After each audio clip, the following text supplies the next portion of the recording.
Have you ever wondered how faith can lead to miraculous healing? Let's travel back in time to a story from the Gospel of John. Picture this. Jesus, walking by, comes across a man who has been blind from birth. The disciples, curious and perplexed, ask Jesus if the man's blindness is due to his sins or those of his parents. Jesus, however, responds that neither is the cause. Instead, he explains that the man's blindness exists so that the works of God might be displayed in him. Jesus then goes on to perform a miracle. He makes mud with his saliva, applies it to the man's eyes, and instructs him to wash in the pool of Siloam.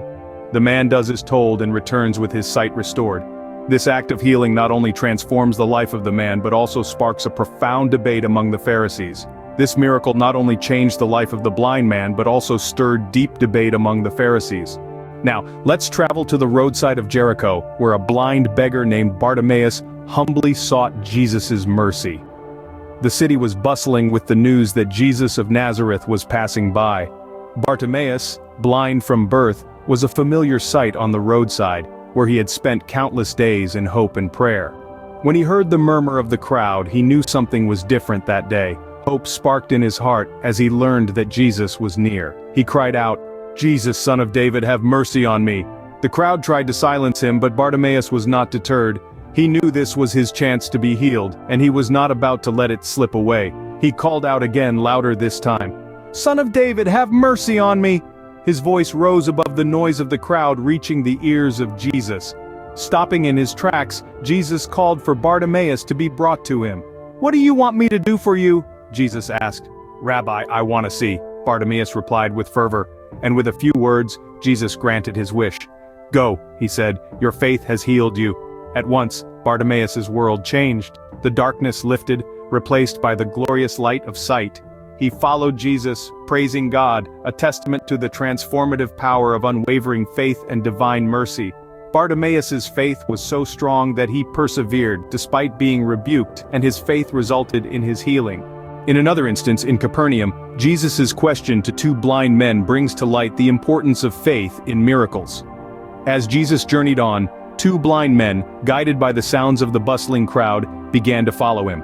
They called out, their voices echoing through the throng, "Have mercy on us, Son of David!"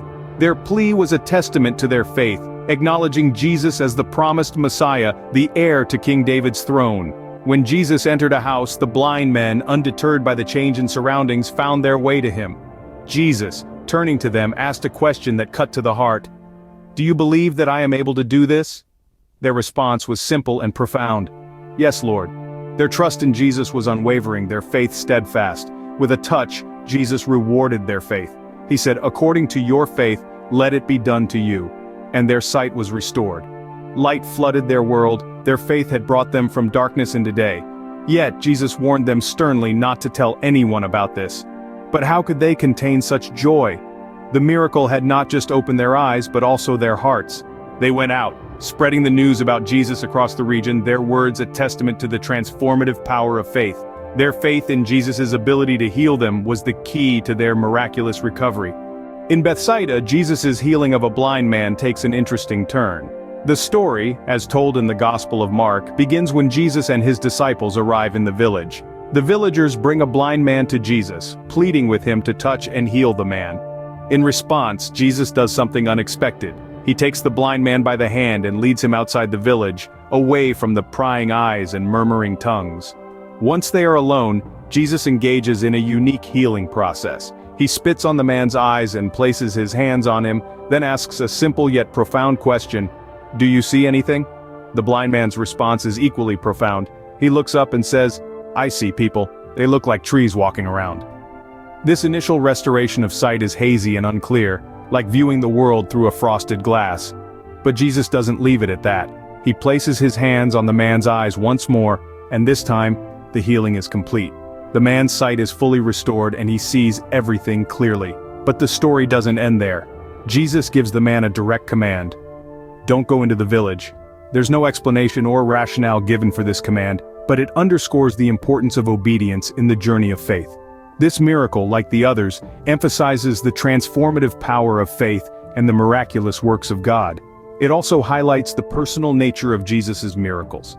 He didn't just heal the man's physical sight, he restored his spiritual vision, giving him a new perspective on life and faith. This story from Bethsaida is a powerful reminder that faith isn't a one-time event. It's a journey. And on this journey we may not always understand Jesus' methods or his commands, but like the blind man, we are called to trust, obey, and follow, knowing that his ways are always perfect and his works are always miraculous. Throughout these accounts, a common thread is evident. Each of these narratives, in their unique ways, illuminate the transformative power of faith. The blind men of Capernaum, the man born blind, Bartimaeus, and the blind man from Bethsaida all experienced profound healing through their faith in Jesus. The miracles weren't simply about physical restoration. They were about spiritual awakening, about recognizing the divine work in their midst. The act of faith was as much a part of the miracle as the healing itself. Each miracle was a testament to the power of God's works, a demonstration of divine love. These tales are more than just stories from a distant past. They're enduring reminders of the potential for transformation that faith unlocks. So, we circle back to our opening question: can faith lead to miraculous healing? According to these biblical accounts, it seems the answer is a resounding yes.